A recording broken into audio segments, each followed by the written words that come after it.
Oh boy. All right, welcome everybody to MogTalk episode 180. Today is September 7th, 2019. If you are not familiar with MogTalk, is a show where we discuss everything from Savage Rating to Chocobo Racing. And of course, our topic today will be cosplay with one of the most talented and influential Final Fantasy XIV cosplayers out there, Chezah. Chezah, do you mind telling everybody kind of a little bit about yourself and who you are? Um, well, as you said, I'm Chezah. Yeah. I cosplay mostly from Final Fantasy XIV. This is like my community, my family.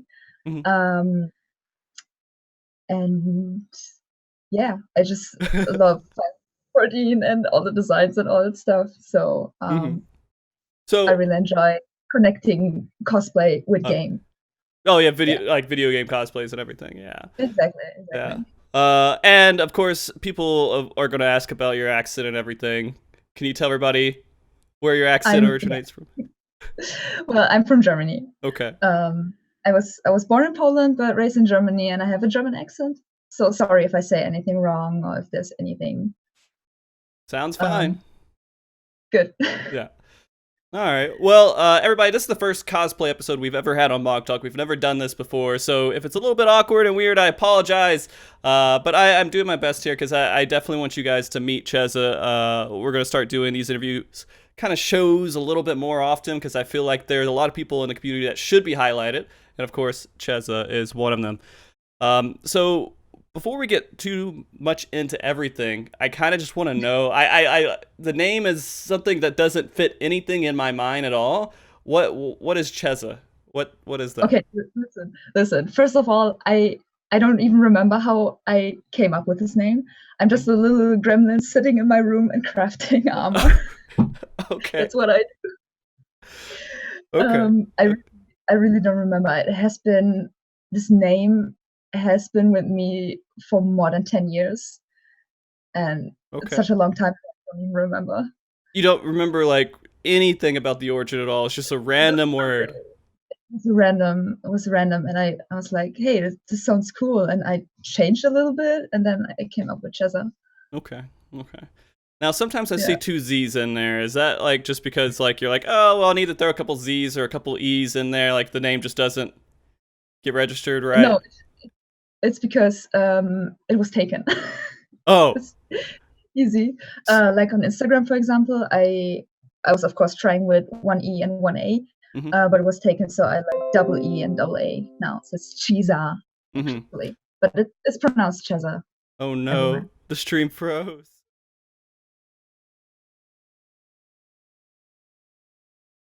All right, we're Perfect. back. We can go ahead and get back into it and get back into some of these other questions. I guess the general answer for that is that your name is just something random that, or at least it Yeah, seems like you have no clue what the origin is. But there are other people out there who use that name, so it has to be from yeah. something. There has to be some. It's I I don't know. I Okay. have no idea. All right. Well, let's get into kind of the meat of it here.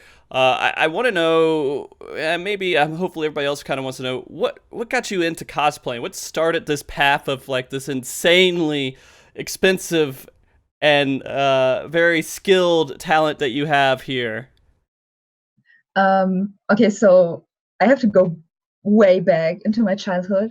Okay. I always loved to dress up. Hmm. My mom always made costumes for me when I was a child, for kindergarten and then like primary primary school. Okay. Um, and then with my first convention, which was in 2011, I think. Um, I I was already following some cosplayers because I found Hmm. it very interesting how they get into their characters, and um, uh, it's just something I was interested in, Okay. but I didn't really have the time to make my own. Hmm. So I started like with a very small cosplay, and then went to my first convention with it. Okay. That was around 2012. Yeah. 2012. That's before Yes. Final Fantasy 14. So cosplaying started before Final Fantasy 14. Well, I mean, Exactly. unless we're talking about 1.0 stuff, which we're not, right? It's always after 1.0. So that's pretty cool. So let's say it's about 8 years of experience with cosplaying. Yeah.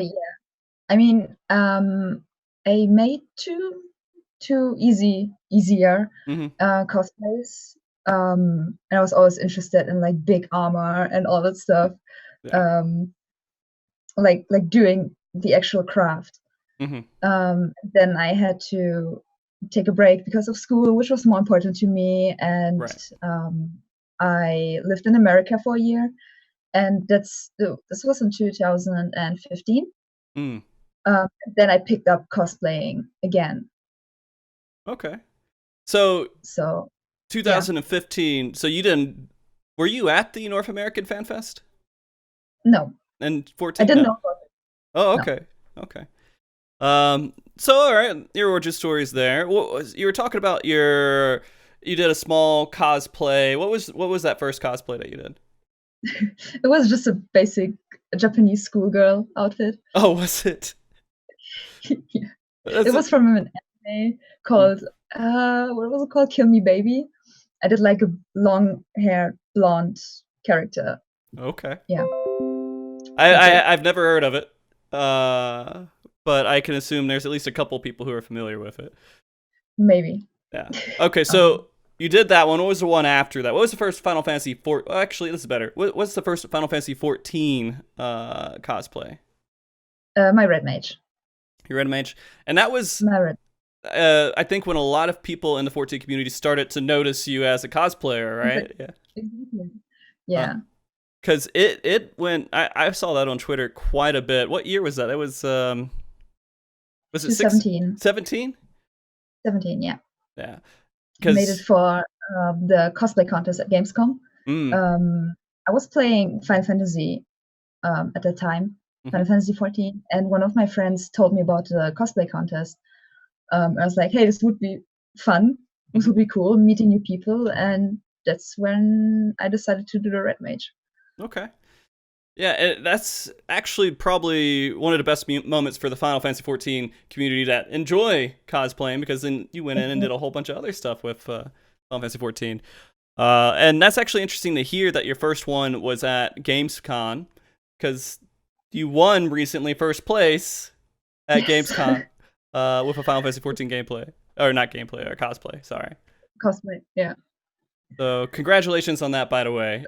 For all you guys who don't know, Chezah just won her her first place over at Gamescom with an amazing Warrior of Darkness cosplay, which just out of curiosity, we have some other questions about cosplay later on, but how long did that one in particular take you to make? With a sword or without? With the sword, of course. About 3.5 months. 3.5 months. Yeah. Jeez. And Yeah. and you wore it for how long? The day? Yeah, just a day, one Uh, day. yeah, because I had like 3 other Final Fantasy 14 cosplays for each day. Hold on. From 9 Mhm. probably to like the whole day to 5 Okay, so about p.m. 8 hours. So Yeah. 3 months for 8 hours. Yes. Yeah. Okay. Wow. All right. All right.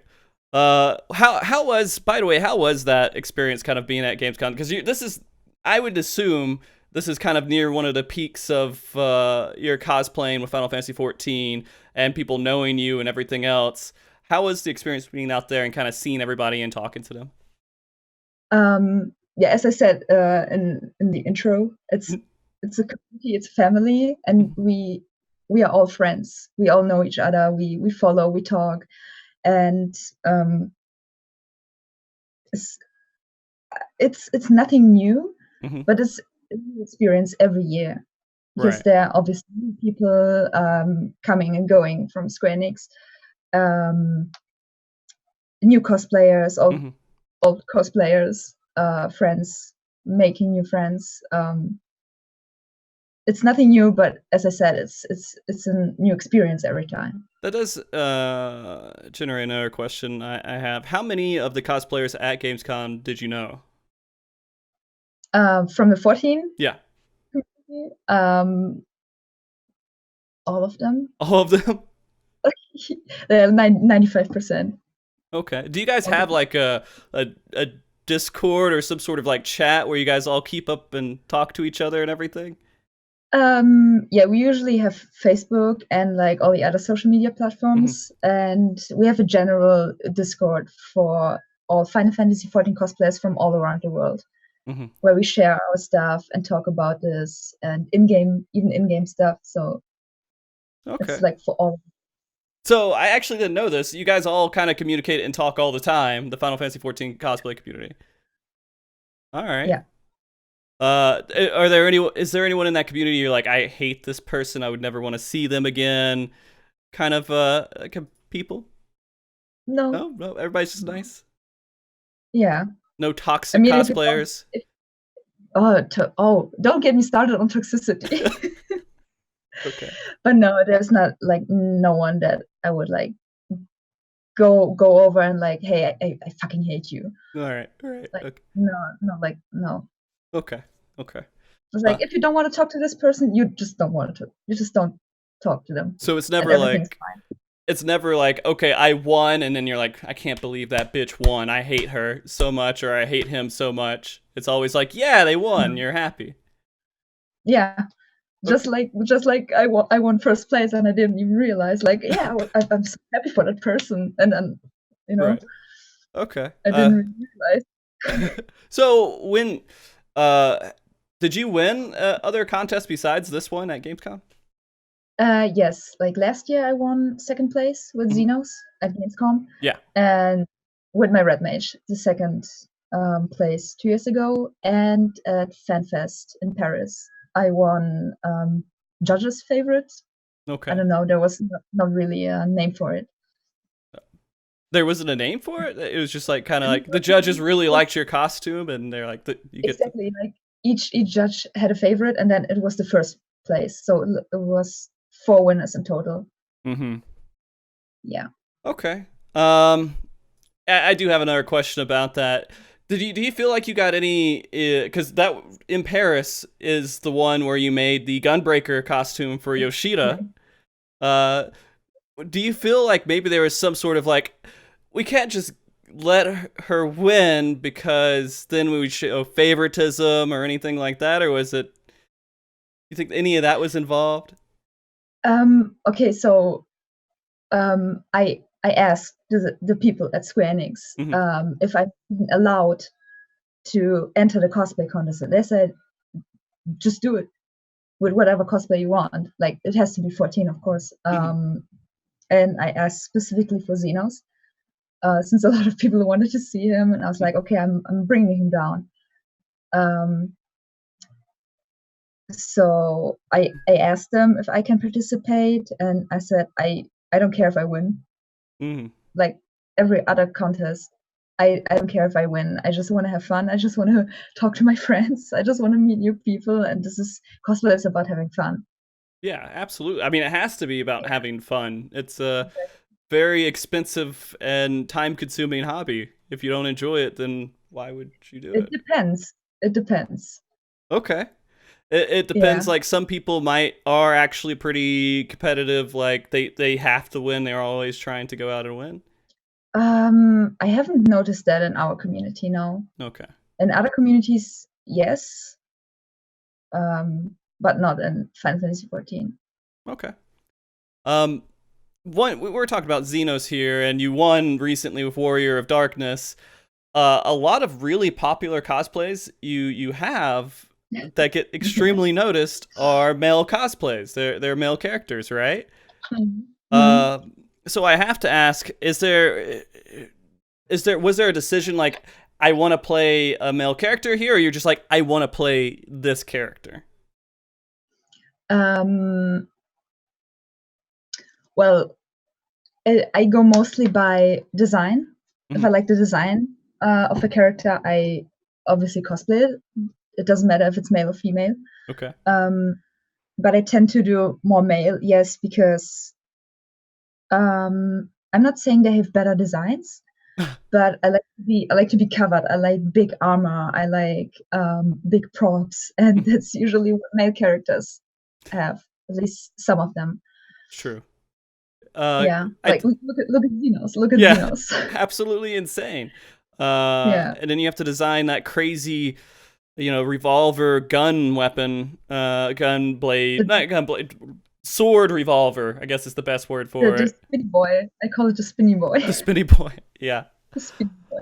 Oh, yeah, and I think another cosplay you have, I think we had on screen there for just a second, was it Beatrix from Final Fantasy 15? Is that right? Or what was her name? It was Aranea. Aranea. Yeah, so I don't know why I was thinking Aranea. Beatrix. Maybe it's a different one. But anyways, that's some pretty crazy armor to design, and that's the inspiration for that one as well. Well, why I made this, I don't even know why, but one of my friends from America who told me, "Hey, your face looks like Aranea's." Oh. I was like, "No way." And then he's like, "Yeah, look at it." And I have on my Instagram, I have like the half, like the character and then my face. And that's when I was like, okay, why not cosplay her? Right. And 15 was pretty popular at that time, so for many reasons, not just because, there's some controversial reasons why it was highly discussed too, but it does have a lot of characters that a lot of people love, and especially that was one of them for sure. Did you use that cosplay anywhere? Did you enter any contest with it? Not any contest, no. Okay. But just photo shoots and conventions. Okay. So you go to conventions cosplaying without entering in the contest as well? You just want to cosplay at the event? Sure, yeah. Okay. Like, there's not always a need to go into a competition. Mm-hmm. Okay. I have a couple more general questions, and then we're going to go into some more detailed stuff here in a second. The other thing was, how has the experience been with the community's reaction to a lot of your cosplays and everything? Well, 95% of it is positive. There's actually a 5% negative? Yeah, like people being confused about me cosplaying male characters. Oh, okay. And then like being a little bit more rude, calling me names and stuff. So really, yeah. Like, for example, I was working on Zenos, and then I decided to take a little break while working on him to make Lise in her adventure outfit. And people got really confused, and some of them were like, "Huh? Aren't you a boy? Because you're cosplaying Zenos? Like, you don't have to be male to cosplay make characters." Yeah. No, I think that's actually a pretty interesting point too, because a lot of people who do follow cosplayers do have a kind of mindset of I don't know what to really say, just they're shits. They're kind of, they'll follow people and they're like, oh, this girl's really hot, I'm gonna follow all of her pictures of her doing all these like very revealing cosplays and everything else, and that's the only reason they follow it, not because she does really good cosplays. And that's what I don't want to do. Like, I don't do that revealing stuff. I don't post pictures in bikinis or anything. That's why I like the armor. Yeah. Like, to cover everything up to show actually my skill. Yeah. And there's a lot of skill within a lot of the armor you've done. I am extremely impressed every single time I see it.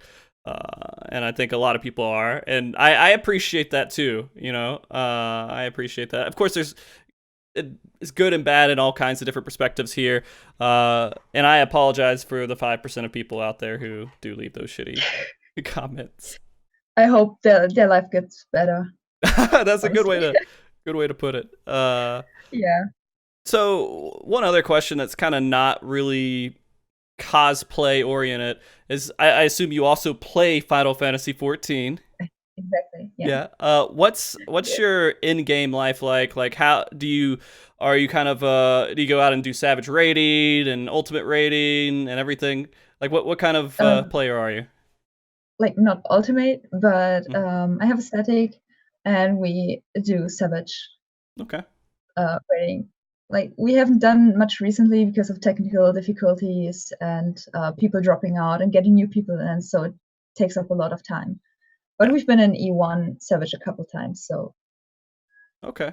Yeah, Savage has been pretty cool, I think, this tier. You don't have to be like and I've had issues all the time with groups, and when I led a Savage raid before, or a Savage raid static before, people drop out, and you got to find people to replace them, and you have to make sure before that they had the right job for the play with the other jobs in there, or those certain other players would be upset because they're not doing as much damage. Exactly. Yeah. So I don't have to mess with it as much. But I don't know, like, if you had to compare how much time you spend designing costumes versus how much time you spend playing in game, what's that ratio there? 80-20,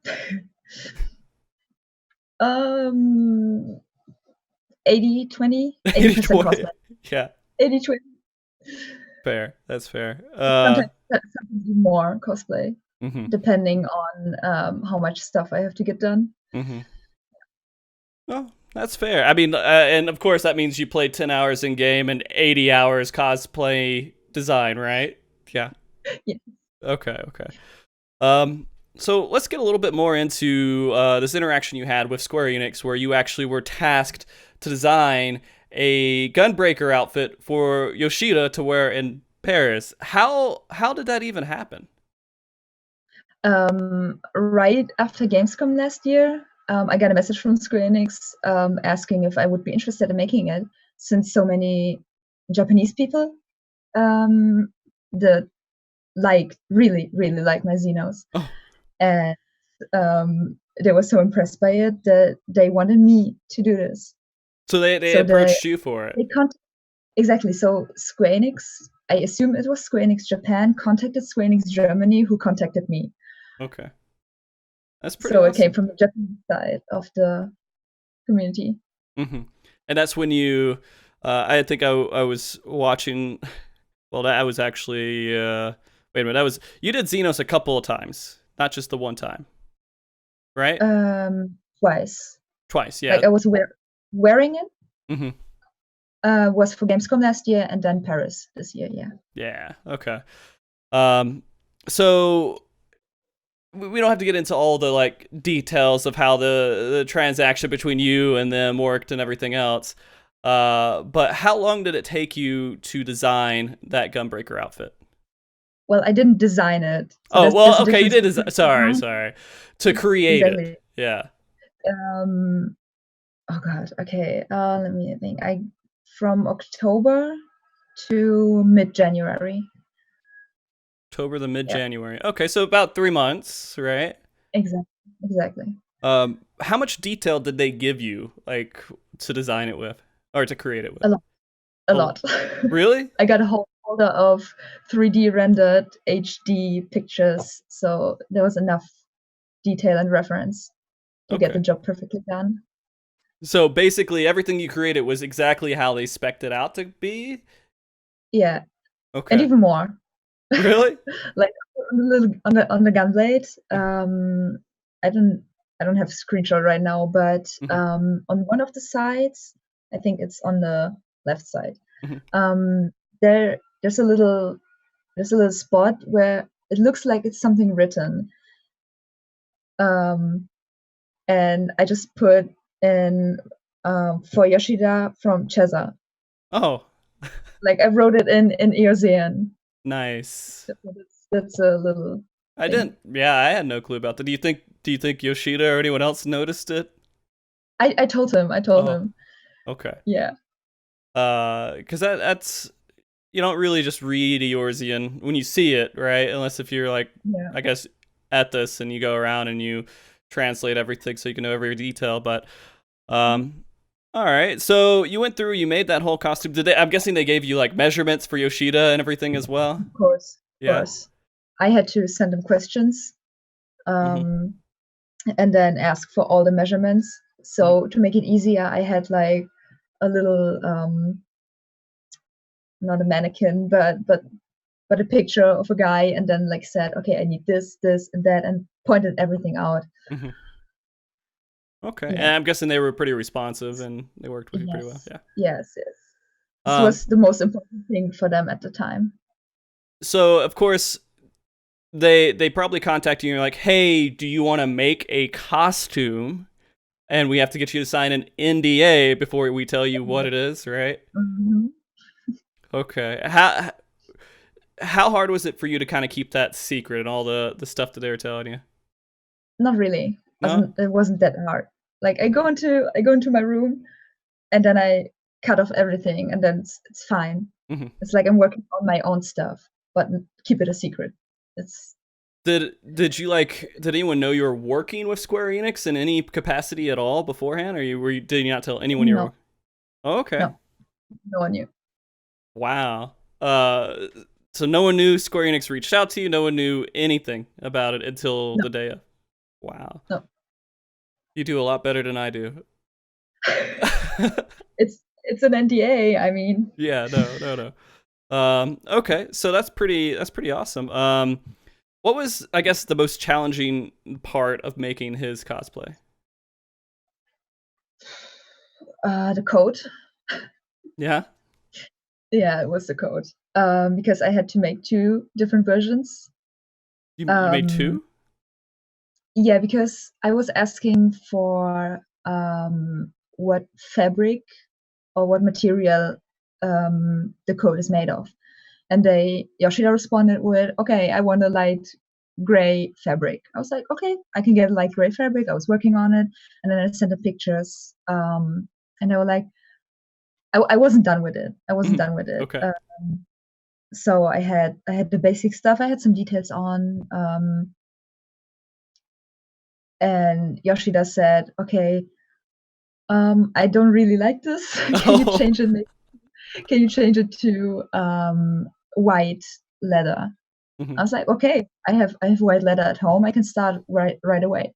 Mm-hmm. So I did, and it took me a bit longer, because it's so much more difficult to work with leather, which is fake leather, by the way. It's not real leather. For everybody that cares, yeah. Not supporting Brazil at the moment, right? So, anyways, go ahead. And yeah, I was working on it. I sent him the first pictures, and he was very happy. Yeah, a lot happier than before. Yeah. And have you ever really made cosplay for someone else before? Like commissions? No. Okay. Not really. Like smaller things for friends, yes, but not officially open up commissions to everyone. Right. That would be extremely exhausting. Yeah, I want to do that though. Like, I got a lot of requests for Gunbreaker. Of course. Well, I mean, you already have the design to make it, right? You already have. I know how it works. Right. So, yeah. Geez. When I guess the other thing I have to ask you about is kind of there is something I completely lost it. There's something I wanted to ask you with the Gunbreaker outfit. Oh, when you're making, I guess this is there a chance that like Yoshida went out and he just like starts to really like burgers or something, and he just start eating tons of burgers and he gains a little bit of weight? And I told him that he's not allowed to gain or lose any weight. Okay. Because I have to imagine that's stressful because you don't really know until they wear it and see if it fits well. Did you send it to them beforehand to try it on? Yeah. No, not that. Not like try it on, but like in the questions, I said explicitly, do not lose or gain any weight. That's insane. Because that has to be something that you have to think about too when you're doing your own cosplays, right? Exactly. Because you start this process 3 months before you actually start wearing it. So if you change size in any portion at all, going up to that D-Day or whatever day you want to say, that day, it's going to be, you have to like maybe cut some, or you have to like, I don't know, how would you make it fit better? It just doesn't fit well? I don't. I mean, I work out regularly. Sorry. No. And I try it on from time to time. It's not like I make the patterns. I have the basic shape, and then I don't wear it until the day. I try it on from time to time to see if it fits or not. Okay. But I usually don't gain or lose that much weight. Okay. Fair enough. I can hold it pretty well. You have a lot of self-control. Yeah. Okay. All right. So, I guess that does lead into some other questions about just making costumes for other people. You were talking about how you're interested in maybe even opening up commissions at some point. I don't know how. I guess you might have a better insight to this than I would. I can't even imagine how the pricing structure of that would work, especially when you're spending 3 months to make outfits for people. That's 3 months of real hard work, right? Yeah. So I don't know. What if you did it? What would your idea of how you would set up commissioning be? It depends completely on the commission, what people want to have. The Gunbreaker is obviously way more expensive than, let's say, a Red Mage. Okay. So Red Mage, yeah, I guess that is. Well, I mean, you could you would have to have like maybe tiers of how simple the design is, right? Like, okay. Because you went into a lot of detail with the Gunbreaker one. You're saying the Red Mage you didn't go into as much detail with, or it doesn't require as much? I'm looking mostly at the weapon part. Oh, okay. Right now, since the weapon for Yoshida, the gunblade was 3D printed, and Red Mage weapon I handcrafted it from scratch. Okay. So this is obviously a lot cheaper than a 3D printed piece. So which you have to get special glue for, and that's actually pretty interesting because a lot of people would maybe assume that it takes a lot more work to do it by hand, custom, and everything else. But you're saying there's a lot more. Well, I guess work is not the right word. It's more costly to build it from scratch than it is to just 3D print it. Is 3D printing pretty expensive for those props? It also depends on the material you are using and the 3D printer and software, and how much time, how much details you want to put into it, and how good you are in designing and making a 3D print, and then actually let it print. So, do you have a 3D printer at your house, or do you have like a place that I have access to one, yes. Oh wow! Is it like a huge 3D printer? I would have to assume it's pretty big. No. It's not like this huge, but maybe like okay, like a cube. Do you mind telling everybody what 3D printer you have in case people are interested in looking for a 3D printer? Because those can be pretty expensive. I don't even remember. Because it's not mine, but I have access to it. Okay. No. Nope. Okay, fair. That's okay. But I can like name some good ones. Okay. I would have to look them up, but I know a very good one. Yeah. All right. Maybe like sometime if you figure it out later on, you can post it and everything for those that are curious about it. Because I'm assuming a 3D printer makes a huge difference in your life making cosplays and everything else, especially when you use props. Yeah. I mean, I haven't used it ever since. Really? Okay. No, I don't have to. Okay. I make everything by hand. All right. We'll get into the old school way. The old school way. We'll get into the detail of all that design and everything else here in a second. I guess I want to talk a little bit, since we talked a little bit about making this for Square-Enix, but I'd like to go back to you and doing cosplay at events, because I mean, again, you cosplay and don't enter contests. You just want to make cosplays and go around conventions and everything else from time to time. How many conventions, I guess, have you gone to? Like, how many times have you actually done a cosplay? Oh my god. um, I have been, when I lived in America, I have been to conventions every 3 weeks. So Every that's a 3 lot. weeks? Like, yeah, convention season is basically all year round. Oh my god, I think around 10 in America, maybe. Okay. And then Gamescom, it's a lot. Mm-hmm. 30, 30? maybe? More than 20? Jeez. Yeah. How many outfits have you designed overall? Sorry, I'm putting you on the spot. I know. I stopped counting at 15. Okay. Okay. Yeah. And again, we're It's just talking fairly good quality cosplays, not just like I went to the Halloween store and bought a costume and put it on. Jeez. All right. yeah. So when you actually go to events, you have all this expensive stuff, all this hard work that you put into the props, everything else. Do you have someone that helps you at these events?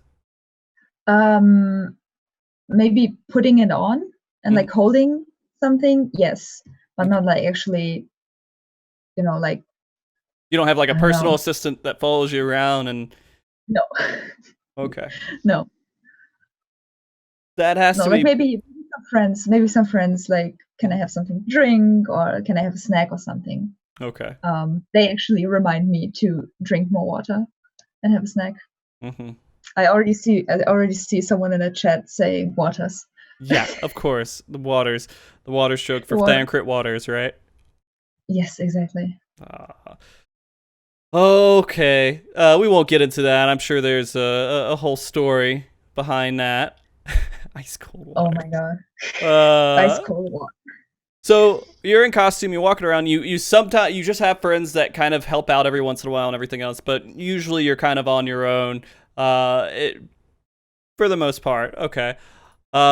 What's when you're in costume and you're dealing with all this, what's maybe a really crazy situation you ran into at a convention? Can you think of anything that is just like, I can't really believe this just happened? This is weird and awkward. Anything like that? Yeah. A couple of years back when I had my Assassin's Creed outfit. Okay. I was at Gamescom and people stopped me asking me if I was Jessica Nigri, which was so weird. Jessica Nigri is one of the most popular cosplayers. Mm-hmm. And I was like, no, I'm sorry. I don't really? I don't look like, maybe because of the blonde hair. I don't know. She had, at that time, she also made an Assassin's Creed cosplay, but mine didn't look as good as hers. So I don't know. Yeah, that's actually kind of interesting. A lot of people know Jessica for some pretty interesting cosplays that she wears around a lot of conventions and everything. Yeah. I guess that's an honor in some regards too, because they're looking at the quality of your cosplay and they're like, this has to be someone who's an extremely professional cosplayer, right? Would you consider yourself? Yeah, a lot of people. Go ahead. Well, a lot of people ask me if I was working for Square-Enix because I'm always around the booth and talking to people. Mm-hmm. But no, I don't work for Square-Enix. Sadly. You probably should in some capacity. I don't know why they don't have designers like yourself hired and, or at least on retainer, kind of in the background. That would be amazing. Yeah. I mean, you've already done really good work. I'm sure they're going to need more people to do other outfits for Yoshida. He has at least 3 more events coming up next year, 2020, right? Or in 2020, 2021. Yeah. And so we'll see. And they've actually been doing a lot of conventions too. I mean, they've been at all the PAX. They've done Gamescom, of course. So it's pretty interesting. You know, I wonder how many events they're eventually going to start doing cosplay contests to every single one, because a lot of people, if you're wearing, I guess, a Final Fantasy XIV cosplay, they're not as recognizable. They look at you and they're like, oh, wow, that's amazing, but they might not know exactly what it's from, right? Mm-hmm. So I guess that's another question. How often do you have a cosplay on and people talk to you and they're like, I have no clue what this is, but this is awesome. Could you please tell me what this is? That reminds me of a comment I got on my Crystal X art. I posted it on Twitter, and someone I took a screenshot because I found it so funny, and I showed it around. And it said, I don't know what the character is, and I thought it was an Assassin's Creed Jesus. Assassin's Creed Jesus. It does kind of look like it, right? Yeah. Yeah. More colorful. Yeah, yeah. A little bit bluer. Yeah. Yeah. Yeah. And so I guess another thing, I saw a couple things about that cosplay in particular. You had a glove that you wore for the crystals and everything else. Yes. Are you glad you did that versus just kind of painting it on, or? Yes. Yes, I use body paint for the face and the neck, and after a day at a con in summer with like 30 degrees Celsius outside, it's you tend to sweat. Yeah, I have to assume that has to be a decision, right? Yeah, it rubs off. Yeah. So, like, you have to say, well, I mean, the makeup and, like, doing all this other stuff looks really good, but if you're going to put on, like, makeup and stuff like that, it has to be really resilient. Then you have to spend a long time, I'm assuming, trying to take it off later, too, if it's resilient enough to deal with a lot of sweat and everything else. No, not for me. Okay. Maybe for other cosplayers, but not really for me. Okay. You just get a makeup wipe everything off, get your contact lenses out. And if you have fake lashes, get those off, and then just take a shower. Oh, so it doesn't really take too long to dismantle most of your cosplays. After you're done, you're just done and you're out. Yeah. Okay. All right, so let me ask you some more convention questions here. This was an interesting one that we got. And by the way, guys, I'm going to go ahead and put special thanks out there to two other cosplayers I know, Noriko and Aya. If you guys are familiar with them, they work in a Square-Enix. They gave me a lot of tips on questions and things I should ask, just because my experience is a little bit lower. So thank you to both of them. One of the questions they had was, when you do a cosplay, a lot of people like to be the person who's just kind of showing off the cosplay. You're like, I put a lot of work into this, and I just want to show people this. Some other people, they get into character and they're just kind of walking around and they're kind of doing this role play of sorts. Are you one or the other, or kind of a mix of both? It's a mix of both, actually. Like for photos and especially contests, you have to be in character to really sell it to the people. Like, you are the character right now. It's like a switch inside your head. Okay. You're talking, laughing behind the scenes, and then it's like they announce you go on stage, and you are the character. Like facial expression, your pose and everything. It just, yeah. Absolutely. Like I remember the Zenos one, you kind of walk stone-faced on stage, and you did a kind of little hunch and a little bit of, the slow walk. Yeah. Yeah. Yeah. That's pretty impressive. Do you enjoy doing that, or is it kind of just something? Oh, okay. No, I love it. I love it. All right. For photos too, like being character, I'm like, okay. You got it. I can do that. Zeno. I got it. Zenos. Yeah. Okay. Another question I guess I have about conventions. When you're wearing your cosplay and you're at a convention, do you immediately take it off as you leave the convention, or do you wear it like kind of to and from and maybe go eat with it on outside of the convention? Well, it depends where I'm staying. Okay. Like, I mostly rent an Airbnb. So it sometimes takes like 20 minutes to get there. So I just have it on and take it off at home. I'm also scared to lose parts. Yeah. If I get this off at the convention. So I rather have it on, like, let everything stay on, and then just take everything off at home, where I know it must be at home. It cannot be lost at a convention somewhere. Right. Yeah. Okay. Have you ever had people kind of walk up or give you a weird look that had no clue why you're wearing this outfit? Well, in Cologne, people, even old people know that Gamescom is during that week, and they know because there are ads everywhere. But still, there are some people who don't know. And I had the funny thing is, I had my Dark Knight, and I had like beard stubbles. Yeah. I put on with makeup, and people were giving me weird looks. And then I started talking, and they were like, "That's a girl." Right. No, you did extremely well with convincing Stubble, Warrior of Darkness. Warrior of Darkness. Yeah. Thank you. Yeah, the stubble was great. It's so subtle. You barely notice it, but you look at it, and your brain instantly transforms to, oh, this is a guy. Absolutely. There's.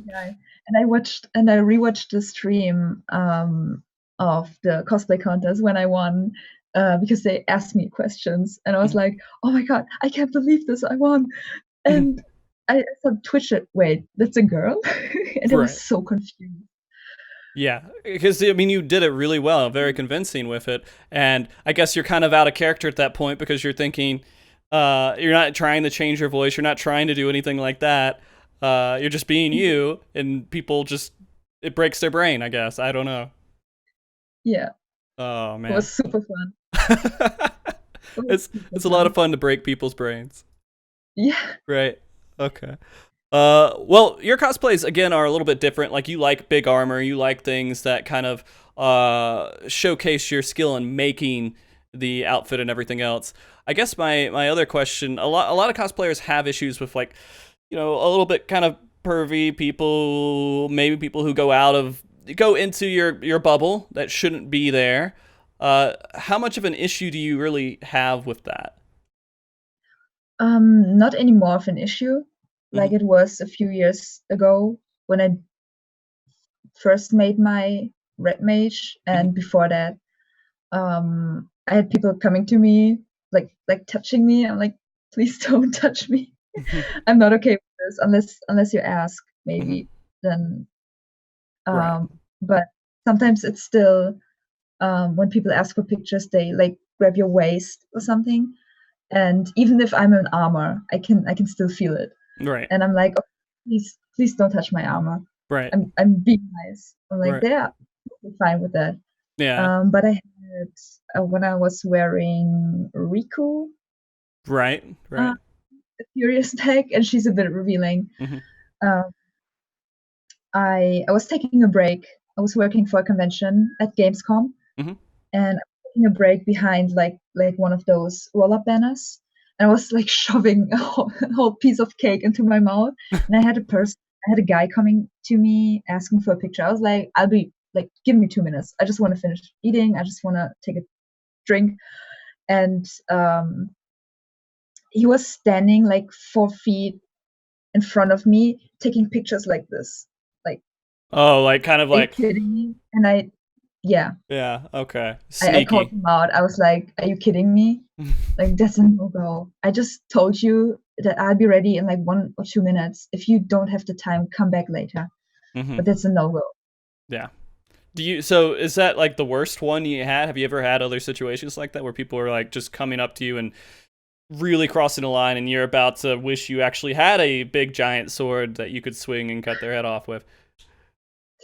Like, this was actually like one of the worst. Okay. The worst, probably.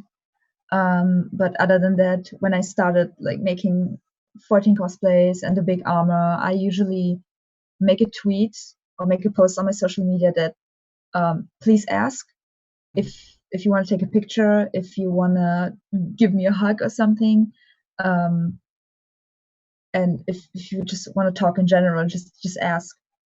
Like, don't come to me and like, oh my god, this is amazing, and like start touching things. Right. And it's not, this is not a thing. It's not always just about like people getting into your bubble there. It's about people breaking stuff that you worked a long time on making, right? Yeah. Because while it looks metallic and very sturdy, I'm sure some of these pieces are a little easy to break if people get a little too excited and touch it and bend it and things like that. Okay. Yeah, well, all of my armor is made out of foam, so it's very flexible, but still, maybe chip off some paint or anything. So I'm rather be careful. Okay.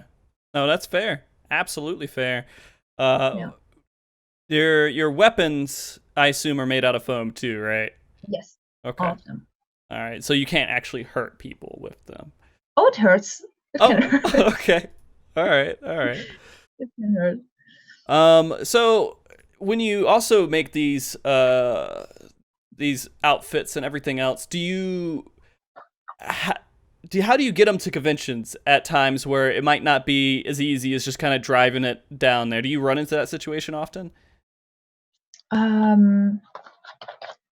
Well, since I started making big cosplays, I'm the master of Tetris. Okay. So I have my suitcase and I have my cosplays, and I pack them so I have a lot of space. For example, I can show you something. Sure. Like those are 3 pieces inside. Like I have this is for my Dark Knight right now. Yeah, I have absolutely. let me get this off. Okay, so we have piece number 1, which is the upper leg armor. Okay. And the shin armor can fit inside this. Okay. And then inside the shin armor, I have the arm. Jesus Christ. And inside the arm piece, I have the glove. So it's... So you just kind of pack it all into one big... Exactly. Like... Amazing. Jesus Christ. I love gloves. Yeah, right. Gloves are pretty amazing when you... would you say almost... How many of your outfits do you actually make gloves with? Do you make like an intention of like, I would just... Maybe a glove doesn't fit here, but I'm going to make a glove anyways because I like gloves. No. No, okay. No, I like to go for like as close to the original design as possible. Yeah. Okay. So if there's a glove, I will make a glove. If there's not a glove, I will not make a glove. I guess the other thing, seeing that like on camera right now, is still extremely impressive to look at. Like it's, I have no clue how you. My brain just can't process start to finish on that. If that makes any sense. Like I don't see the middle part of making it. It does. And I'll get more into that in a second. Sorry, I have more convention questions I want to ask you that I'm going to ask you before we get into the cosplay design. It's fine. So when you go to an event and you're doing one where you're like, all right, I'm going to be at this event for 8 hours. Do you plan at hour 2, I'm going to go to the bathroom. Hour 3, I'm going to eat food. Hour 4, no? It depends on the costume and if I'm even able to take certain parts off. Okay. For Zenos, it was nearly impossible. So I did not go to the bathroom at all. And you have to drink lots of water at the same time, right? So Exactly. But it's like, for me especially, it's like, as I said, when you are out of character and in character, it's like a switch. Like you have the armor on, and it's like, no, I don't have to go to the bathroom at all. No, you just don't think about it. I don't think about it. Okay, that's insane. I would pop. I would blow up. To be honest with you. I just see the next level Tetris. Yeah. Okay. And the other part about that too, like not all of those things fit perfectly like Tetris pieces, I would assume. Like your sword, right? If you were going to fly with that, how would you fly with that sword? Oh god. A lot of bubble wrap. Okay. A lot of bubble wrap, and first of all, check if I'm even able to fly with it. Since airports tend to say like, no, that's really big. And I rather not fly with it, actually. I mean, would you consider maybe making it into pieces that you put together later on? With Dark Knight sword, I really can't. Okay. Like maybe the handle, make this handle separate from the blade. But that's about it. it's still large, really, really large. Which is sad, because I'm sure a lot of people in other countries that you would have to fly to would appreciate seeing that outfit. Okay, all right. Okay, so with conventions, I guess, are there any other convention stories that kind of stand out to you while you've been doing cosplay? Things that you think would be pretty weird or interesting that you might want to share? Like in the process. Well, at making conventions, like when you're there, was there like just any notable things that just like come in your head and you're like, I will never forget this moment that was that happened here? It depends on the convention. Mm-hmm. There's always like a little highlight. Mm-hmm. Or for me, I always say, I think I made a tweet about it, saying, hey, what was your personal highlight from Gamescom? Like Gamescom itself. Mm-hmm. Like from driving there to getting back home. That was the highlight? That's, yeah, and the whole convention itself, like getting up in the morning, putting on your cosplays, mm-hmm. and then go to the convention. How much time do you spend? I guess this is kind of goes from cosplay to cosplay, like outfit to outfit, exactly. Right? But what's the longest it's ever taken you to kind of put on an outfit before a convention? With or without help? Both. Okay. Zenos. Okay. It takes me alone about 40 minutes. 40 minutes. That actually isn't as long as I thought it would be. I don't know. I don't really have to do that much makeup. Okay. Not at all. So is that common with a lot of your cosplays? You don't do a lot of crazy makeup or anything? Well, since I have a lot of male characters. Oh, okay. Well, you got to put the stubble on, right? Not for every cosplay. Yeah, like Zenos, stubbles. Mm-hmm. But like a little bit of eyeliner, and that's about it. And like contour the nose a little bit for Zenos, and then put the eye on, and that's it. Okay. And the wig. Right. A lot of people confuse my real hair with the wig, and they always ask me, "Hey, is that your real hair or is that a wig?" I always say it's a wig. Mm-hmm. It's very similar. I have bangs. Yeah, I have bangs though. Right. Yeah. Okay. And so that must be kind of difficult. Well, I don't know. I again, ignorant cosplay Frosty here. That has to be kind of difficult, like dealing with longer hair as well, putting on wigs and everything. You gotta kind of like wrap it up, or how do you go from wearing? Go ahead. You have wig caps. Okay. Like when you have very long and thick hair, I've seen a lot of people braiding it and like pinning it to your head. Mm-hmm. So then you put the wig cap on and then the wig. So all the hair you have right now goes in a wig cap.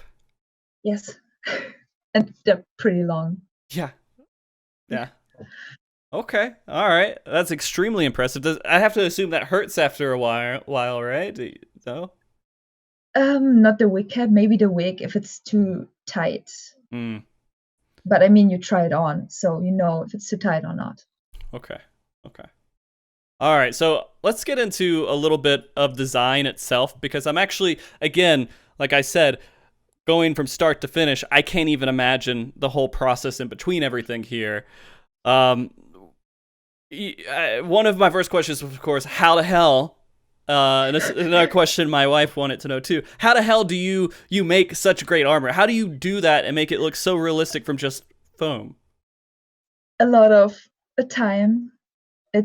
I always tell people I have no talent because I put so much hard work into every single piece, and I make it as accurate as possible and also realistic, because I don't want it to look like plastic or like 2D or something, unless that's the design I'm going for, right? The original design.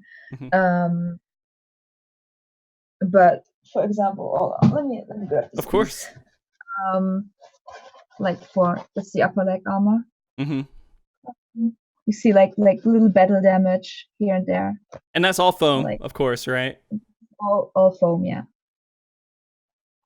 Ah, geez. So would you say a lot of it really goes into just understanding the paint that you're putting on it and how it?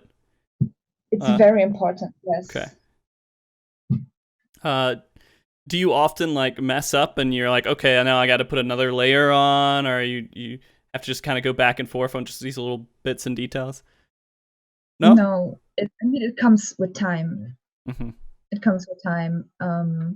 Oh, so you do have some talent and experience and skill, right? You've learned. Yeah, okay. You need to have a basic understanding of colors, mixing colors, and how it looks realistic, but still close to the design or you're going for. So it really just comes down mostly, do you spray paint it? Is it mostly spray paint or? Well, I prime it. You have to prime your foam before painting, so it's a smooth surface. So it's kind of shiny. Right. So you have to prime it. Then you can paint it with. I usually paint with acrylics, like with a little sponge and like cheap acrylic paint. When I have like my Dark Knight sword, for example, the side parts, like the outer parts that are silver, I took a little bit of spray paint and like did a little bit. So let's do this. Let's go start to finish. How'd you make that Dark Knight sword? So we can kind of get the process. Well, actually, since we're on armor, let's talk about armor. Then we'll go to that. So start to finish, how did you make the armor for your Warrior of Darkness? Which part? Okay. The really depends. I'm trying to think of which part to say. The chest piece. The chest piece. The front. Yeah, the front. Yeah. That's one of the easiest parts. Oh, give me one of the harder parts. Then. Which one's the most difficult part of it? The shin armor. Okay. The shin armor. The shin armor. Okay. This start to finish, how'd you make that? Okay, so that's a little cosplay tip. Okay. Most of the cosplayers use this. You use like the little what is it called? Cling wrap. The cling wrap? Yeah, like the plastic wrap that you put around it. Yeah, exactly. Like breakfast and lunch and everything. Right. Okay. You wrap your body with it, or the part of your body you wanna have the pattern for. Okay. Then you just go for duct tape or any tape and just draw on your design. And then you cut it out. And then you have the pattern. Then you use the pattern and trace it onto foam. Cut it out. You cut out the foam. You heat shape it with a heat gun. Then you press it onto, like for shin armor, to around your leg. Then you wait until it's cooled down, and then you can start making all the details. Okay, so just to make sure I understand this right, you're talking about putting the wrap around your shin? Yeah, exactly. Okay, exactly. Then you duct tape it while it's on your leg. Yes. All right. Then you pull it off, or do you can leave it on your leg? Yeah, then you draw the design. Okay. Or like a rough outlines. Then you cut it out. Be careful not to cut yourself. Okay. And then trace it, like take the pattern and trace it on foam. Okay. That seems I'm trying to put that together. So I have cling wrap around my leg, I have duct tape around my leg, and then I'm cutting it from my body off, like from like. Okay, yes. And you just kind of slide it off, and then you try to match it up with foam. Yes. Make it a little bit bigger because foam tends to shrink a tiny bit in size. Okay. Yeah. Okay. All right. That doesn't seem too hard, right? Yeah. All the crazy details on it. So you're actually drawing the design while it's on your leg, like you have it here, and you're just kind of drawing it. Exactly. I'm just gonna. Yeah. All right. So we got that part down, and then after you get it off your leg, you use a heat gun on foam, on foam. do you cut like the inside out, then use heat gun? I'm assuming on it, or Well, what I do is I do all the details and dremeling, like sanding, little details inside. Do battle damage if I have to, and then heat shape it. Okay. Okay. Like I do the details before, because when I heat shape one form, it's kind of sealed already. Because foam is you can think of a sponge, because it is basically a sponge. It has little pores in it, and when you apply heat, they close, so you have a smooth surface. Okay. And when I do this first and then do the details, I have to heat shape again and again and again. So I do all the details first, I do battle damage, and then I heat shape everything at once. If that makes sense. Yeah. I mean, as much as it probably is going to make sense to me, to be honest with you, because I'm not familiar with heat shaping, so I don't even know what that looks like. Do you stream this process as well? Do you? I have in the past. Okay. I have some. Yeah. I would recommend doing it again. Yeah. Because that would be very interesting to see. Okay. To make sense out of it. Yeah. Okay. I can do that. There you go, guys. Follow. See, this is her Twitch name right here. CheezaAH. Follow that and make sure you have alerts on so you know when she's going live to do this with her next cosplay. Yep. I'm just gonna... Oh, someone gifted me a sub. Thank you. Yeah. Yeah, I think that happened near the beginning. Oh my goodness. Now you got stupid faces that you can post in places. Yay. All right. So, all right. Let's go on to the next part. You're talking about working with foam. I'm assuming, is that your favorite material to work with? Yes. Okay. It's lightweight, unlike Warbler. It's very flexible. Okay. And it's not as expensive. It's way cheaper than Warbler. So if you're like, what about your other parts? I'm assuming it's not just foam the entire time. Like, do you work with any kind of clay? Do you work with any kind of resin? Or you do work with 3D prints, obviously, with at least a Gunbreaker outfit, right? Yeah. Some of the details I use foam clay. Okay. This is basically like clay.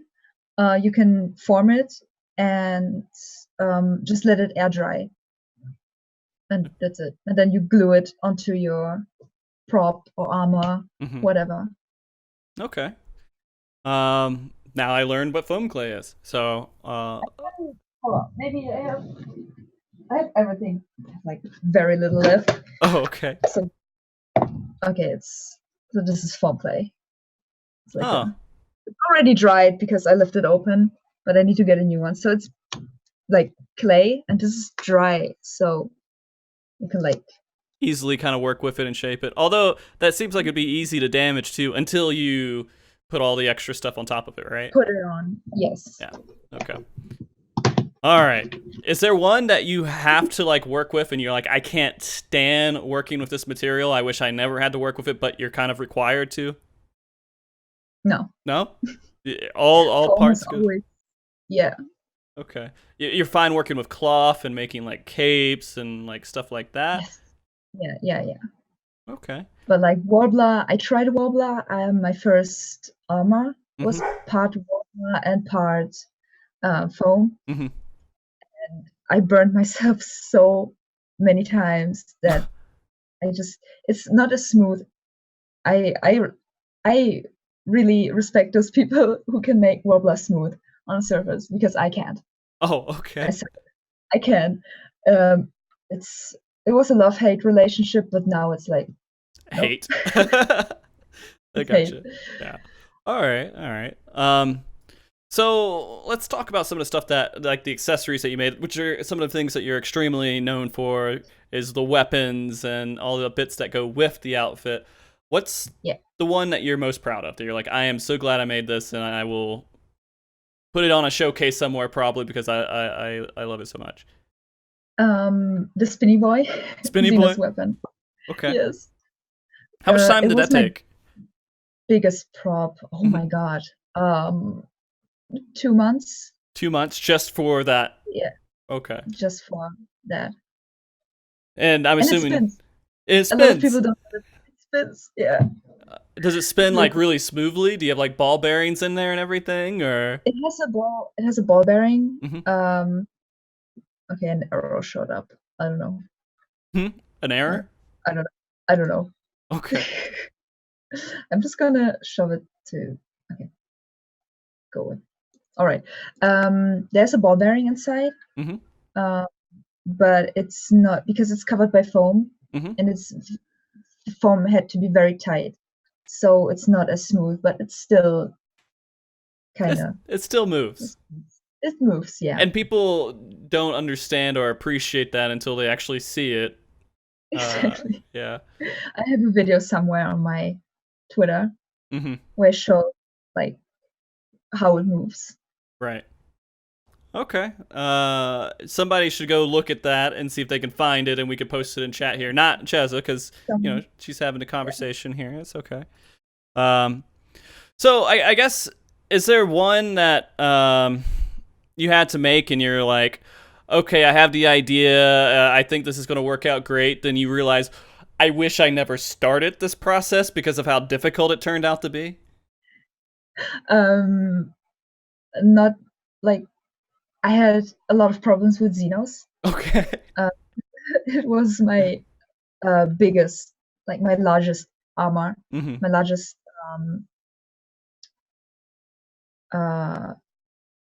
cosplay. Okay.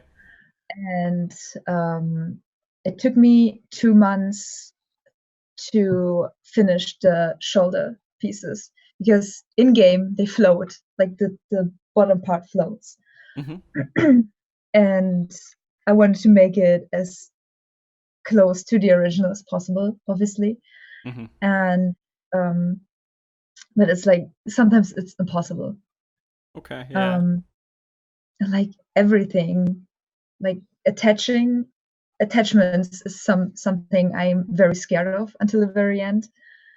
So that's like my biggest problem, attaching all the pieces. And actually whole... seeing it all put together and everything. Yes. Yeah. Yeah. All right. Well, with that, so you would probably, most of these time intensive questions, most of these things revolving around difficulty, it all kind of goes back to Zenos, I would assume. Mm-hmm. Yeah. Okay. And I can imagine why, because it's one of your most popular ones that you've done. I think most people, when they think of you, they might be thinking of Zenos cosplay. All right. Let's see. The other question I had here, kind of with cosplay and all this other. You know what? I kind of want to ask you this too. When you make this armor and you're done with it, and you think, well, maybe I won't go back to it. Do you ever like sell these pieces to people? Do you ever say, all right, well, someone's really coming? No, you just keep it stored somewhere. I keep it. Yeah. Okay. Yeah, because like every single cosplay is fit to my body. Well, but like weapons, right? That you would assume that people are like, can I please have this weapon? Yeah, but weapon for me goes with the cosplay. Okay. Fair. So it's something I would either sell as a whole or not at all. Okay. That's fair. So you have like a storage locker or something where you keep all of your cosplays in, or? Like I have two displayed here. You can't really see it, but there's the Dark Knight and there's the Exarch. The Crystal Exarch. Right. I have the ones I can actually like fold, like the Red Mage. I have storage boxes. Okay. Either here in my room, which is very tiny, either here in my room or in a basement. Right. So I would imagine if after a while at least, or maybe even currently, you're gonna have some room, kind of like Batman or some other superhero with all their suits like lined up in like all these mannequins and everything. You're like, I'm gonna wear this one. Yeah, that's like my dream. Because like decades of this, you're gonna run into like you have to make a decision about what you're gonna do with the cosplays, right? And I currently just have those 2 mannequins, so I just played them. They take up most of the space right now. Jeez. Where's Zenos at right now? He's in a suitcase. He's in down in the basement. Okay. Except for the weapon. The weapon is somewhere behind the costumes. Okay. So I guess another question, when you're making all this and then the creation process, what is there like a certain tool that you're like, I have to rely on this? Is it the heat gun? Not really the heat gun, but my Dremel. Your journal? My Dremel. Hold on. Oh, okay. Sorry. This piece here. Oh, yeah. Okay. It's currently plugged in, but you have like a sanding tip, and then you like sand hits into it. Oh, okay. Yeah. So without that, you wouldn't be able to do anything. Yeah. No. No. Okay. No. So if someone was getting into cosplaying and they want to work with foam, that's the first thing you would recommend that they would buy, is that? Yeah. Because the sanding stone, like one of those sanding stones you use to sharpen knives and knives. Oh, okay, and knives, yeah. Exacto knife. Yeah, I'll admit this. A long time ago, and people joke about it in chat and everything. In FanFest 2016, we had the idea of making Moogle heads, right? And wearing those Moogle heads around. And we started the process. We went to Hobby Lobby. We bought some stuff. And then after a while, we were just, maybe Kerr wasn't as much. I was like, fuck this. This is too much work. I don't know what I'm doing and how I'm making this happen. And so we ended up with like a halfway made kind of thought of multiple layer of foam sheets that went on top of, it wasn't, it was like insulation pieces that we kind of stacked up together. And after realizing how much work goes into that, I was like, I can't do it. And then we stopped, so we didn't go forward with that idea. But one day, chat. One day, maybe I'll go forward with it. But I think there was one of the questions asked, Frosty, when are you gonna get into cosplay? Oh yeah. I haven't even looked at the questions that they have been filling up here. There are a lot. Oh geez, it's already been like an hour 20 minutes. I'm sorry, I've taken up a lot of your time here. Let me. I have some other questions I want to ask before we get into the viewer questions. Though I'm gonna be greedy here. All right. It's fine. It's fine. Okay. Okay, all right. Yeah. Okay. What's the? Let's see. What's the weirdest? Is there anything like when you're learning the process and you're trying to figure out how to make cosplay and you're like, I'm trying to find a solution, then you did some kind of weird thing to make it work, and you're like, this is the most valuable weird thing I've ever done, and I'm going to be using it going forward? Fishing lines. Fishing lines.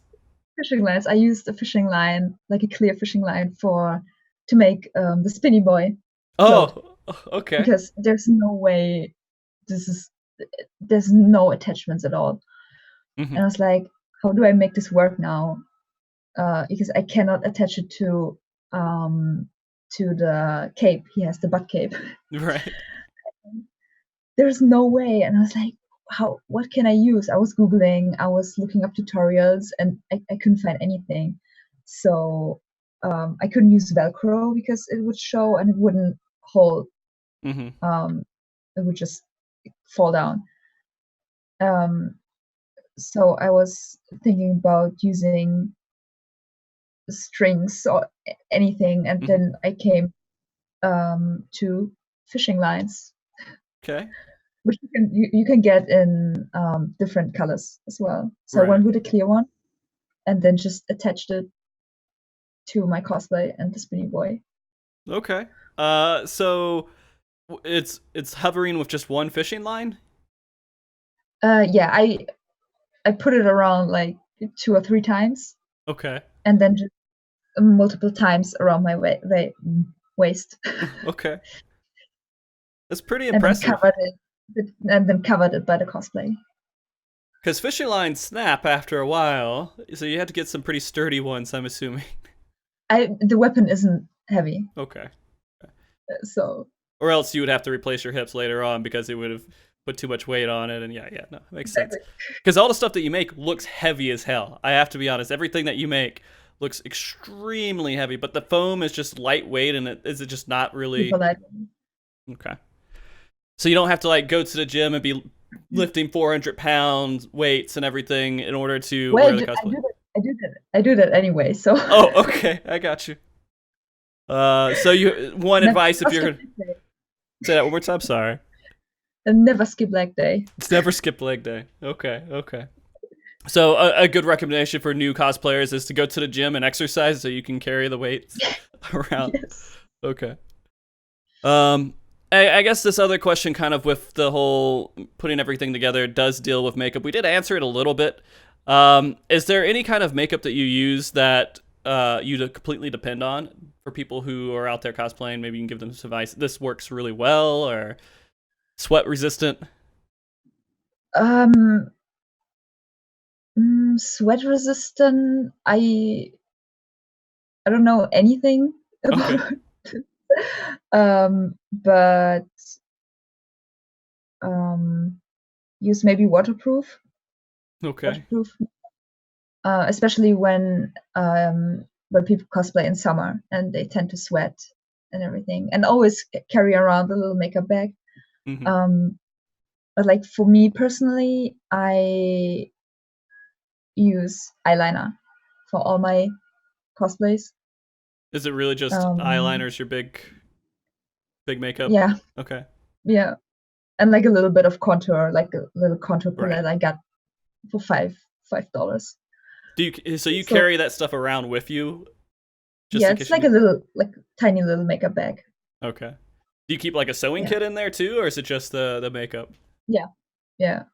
Like not in a makeup bag, but in a separate one. So while you're in cosplay and you're walking around, you have this little hidden kind of kit, emergency kit? No? No, I usually have a friend. Okay. That you can call up, yeah.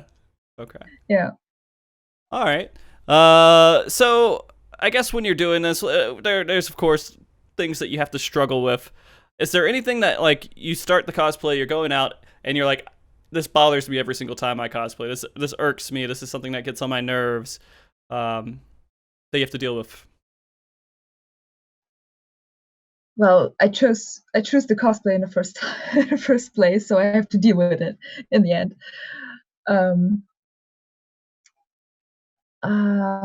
It's mostly really the heat. Okay. With the Shadowbringers cosplay, with all of them, they're dark. They're black, and when you have like sun shining down on you, it tends to get really hot. So it's your own fault, basically. Oh, it's your own fault. You're a cosplayer. It's your fault. You're hot. Okay. Yeah. You're dealing with all the heat and everything. Do you ever? I'm assuming the ones that you've made so far, you've never had any like big, like head cover piece that you need to put like a fan in or anything like that, right? Yeah, because most of the cosplays have wigs or don't have any helmets. Right. So I have the helmet for Zenos, like the base shape. I have everything around me. Like this still isn't finised. You're just kind of making it for maybe a future Zenos. Yeah, exactly. Okay. And I have the eye, because this is from the trailer. Mm-hmm. He had like a hole. It was damaged. And let's see. I just had it over here. Nope. There we go. And I want to put like magnets on it. Mm-hmm. So I have a damaged one. Oh. And like a one. So you can just like take it off and just. I can take it off. Yeah. Basically, yeah. All right. Thinking about everything here. All right. So I guess this is a question that we talked about this a little bit.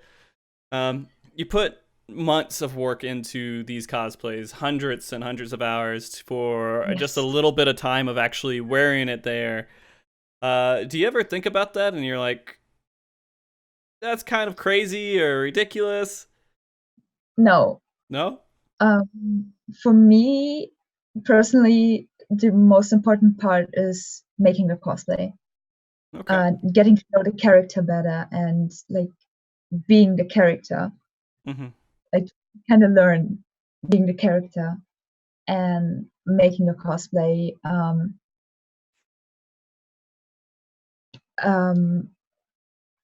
There's never any It's not kind of like buyer's regret. Like you're going through and you're like, no, okay, no, okay. It's no. always worth it in the end. Yes. Okay. Let's see. Other questions I had listed here.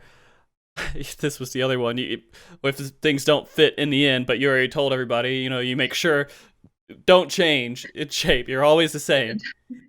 Exactly. Okay.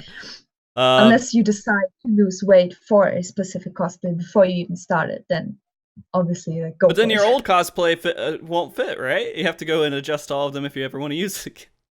Yeah. Yeah. Have you ever had that happen where you had a cosplay you wanted to wear again, but you've just changed a little bit and now you have to kind of edit it or redesign it? Yeah, for Aranea's chest piece, I lost a lot of weight and it was like too loose. So Hmm. I had to cut off a lot of foam in the back Okay. now, But now you hopefully. can't. Now, if you gain a little bit of weight there, you can't put it back on, right? Or you have to like find some way to expand Well, it. the cool thing about foam is when you heat it up, you can stretch it a little bit. Okay. So there shouldn't be that much of a problem. All right. All right. So let's go into and one other question here. I wanted to ask you before we start getting to viewer questions is Oh my goodness. how do you deal with the cost, right? This is expensive. This is very expensive. And a lot of people who get into it might not be knowing exactly what they're buying into, right? So how do you manage being able to, I guess the only good way to say it is afford to do cosplay? Well, I have a part-time job, so Okay. cosplay is not my job. I try Okay. to with Patreon and everything. Mm-hmm. I want to live from it someday. I want to make this my job, but I have a part-time job right now. I'm studying at a university, Mm. and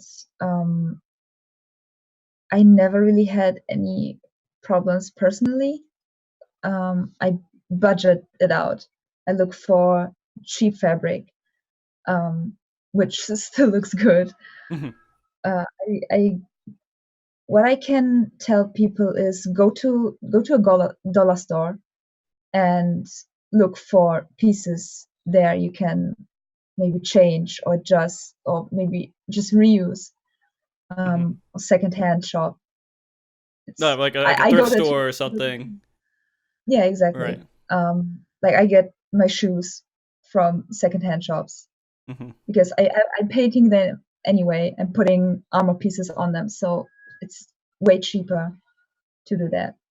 Okay. So you just kind of go to secondhand shops and the dollar store and anywhere that you can just to kind of make it manageable in some way. Yeah, Um, exactly. yeah. And the other part is that you have some Patreon supporters out there that can maybe help you out, and that's Yeah. kind of I think how most people who cosplay can keep doing it, right, and do it professionally and everything else is that you just have Mhm. community support to help you make what I definitely consider your art, right, and it's making something absolutely amazing, like the things that we love within Final Fantasy 14 come out in real life and be in front of us. Yeah. So. All right. So before we actually get to viewer questions, of course, I do have my little ad to show you guys. I do want to let you guys know we are doing a giveaway.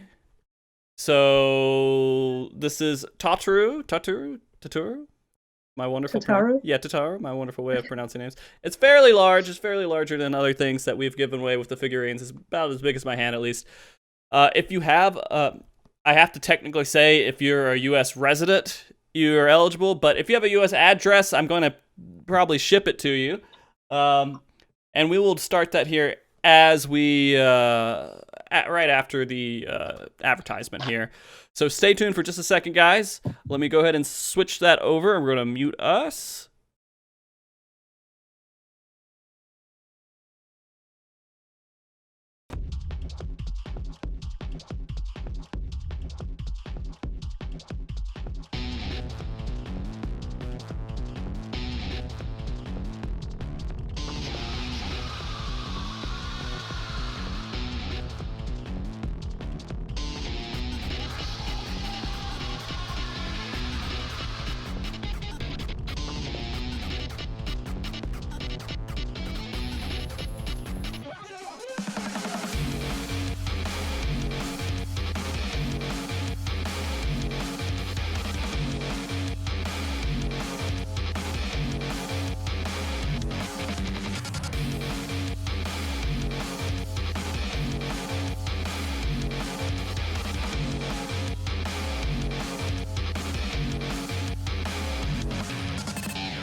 All right, welcome back, everybody. We are going to jump into viewer questions again. We're still here. We're still here. Oh boy. So thanks for that minute here.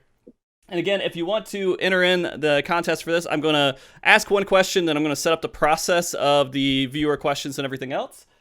Or not the viewer question, sorry, the giveaway. I'll set up the process for the giveaway. I'm going to ask one viewer question, and we'll get a recent one here. We'll go to a different one here. This looks pretty good. The start of it, I gotta read it all. Give me a second just to make sure it's not something meme. All right. I need to scroll over. Oh yeah. This one. The what? Okay. Yeah, you gotta kind of move it down. Scroll, yeah. All right. Kimmy here asked, motivation-wise, do you find it different, or maybe different when making a cosplay of a main character like Exarch, Istola, Zenos compared to a normal NPC costume like Red Mage? Or is it the look of the actual costumes themselves what gives the drive? It's the look. Okay.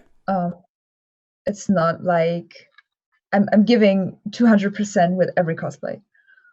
So you're not like motivated by if it's like a character, everybody's like, oh, I love this character so much, versus like a general character like a Red Mage. It's just you, same motivation. Yeah, exactly. Okay. I know a lot of people have difference in opinions on motivation of what you're going to be doing as cosplay. For example, there's a lot of people who wanted Exarch a lot, right? Funny story, Tech, can you I hope he's still here. Yeah. He's the reason. I blame him for me making the Exarch. Yeah, I think I saw those Twitter posts there. Yeah. Let's see, what is a good one here? Totaro, what's a good word? I'm trying to think of a good word for Totaro giveaway. It was a meme. I was joking. Let's see. Arcanist. I'm just gonna do Arcanist. Nothing too crazy here. So give me a second. Let me make that giveaway. Don't type it in yet because I don't have it up and going. But let's start that. Create, and there you go. If you guys want to enter in the giveaway to get that, type in Arcanist in chat. Remember, you do need to have a US address for me to ship it over to you. And I would enter it because, you know, it's probably a better chance you're going to get this than maybe like a mount in game. It's you got a pretty good chance, I think, if you enter in. What about both? Both? Mount and Totaro. Yeah, okay. I don't know. I always talk about primal mounts. I'm not going to like farm some. I could spend like 8 hours farming it until someone gets it, right? No. Yeah. I can do that. Oh, you'll do that. Okay. All right. So guys, yeah, type in Arcanist in chat here and we'll draw down just a little bit. Oh. Next question here. What's your favorite thing about waters? This is a good time to explain it. I think you should explain it real quick. It's easy. Thancred Waters, my favorite character. Okay. Why is Thancred your favorite character? Let's. He's hot. Oh, okay. Fair. That too. that drives a lot of motivation for why people love certain characters, as we've seen in the recent expansion. Even if people want to end the world and kill us all, people still love them. Right? Emmet. Yeah. All right. So we touched on this a little bit, and we got a couple tips for people who are starting out making their own cosplay or anything. But if you're going to say one thing to someone like Frosty who's never really done a real cosplay, what's the one thing you would suggest to people who are now starting out to make cosplay? Have fun and drink a lot of water. I'm not making a water joke. Okay. Drink, like, have fun. Okay. Really, have fun. Just enjoy it. Make sure that you want to do it, right? Make sure you're going into... Yeah. Yes.